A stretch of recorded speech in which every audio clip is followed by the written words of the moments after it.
Hey guys, Elon Musk, Starlink, বলক ভিডিঅ'টো আৰম্ভ কৰোঁ।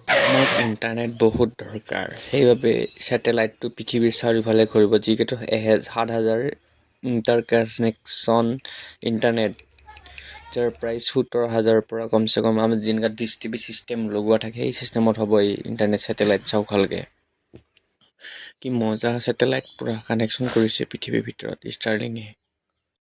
আজি আপোনালোকক ক'ম যে ইলন মাছে যোনটো ষ্টাৰলিংক মানে ছেটেলাইটৰ দ্বাৰা কানেকশ্যন মানে কৰিব, মানে যেনেকৈ টিভিৰ যিবিলাক ডিছ টিভিৰ লগত কানেকশ্যন ছেটেলাইটত থাকে, সেনেকৈ আমি ঘৰত এটা মানে ডিছ টিভি লগাব লাগিব, যাৰ প্ৰাইচ হ'ব 17,000 আৰু নৰ্মেলটো 17,000 আৰু অৰিজিনেলটো পায় 2,40,000 টকা মানে, আৰু মাহেকে চিষ্টেমত দিব লাগিব 3-4 হাজাৰ টকা, যি কি আমাৰ মাহেকৰ ৰিচাৰ্জ 300 বা 400 বা বছৰৰ ৰিচাৰ্জ 3,000 টকা। ভাবক কিমান মেহেংগা, গৰীব মানুহ কেনেকৈ দিব পাৰিব, কিন্তু বাংলাদেশে আৰম্ভ হৈছে এইটো।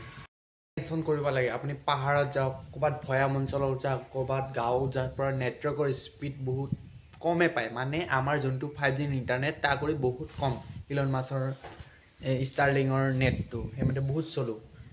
নাজানো আৰু এতিয়া কোনে ল'ব পাৰে এইটো, আৰু পইচাৰ ওপৰতে ডিপেণ্ড কৰক। যি কি নহওক, ভিডিঅ'টো ভাল লাগিছে যদি চেনেলটো ছাবস্ক্ৰাইব কৰক, লাইক কৰক, আৰু নতুন ভিডিঅ' লগ পাবলৈ মোৰ ভিডিঅ' চাই থাকক। বাই।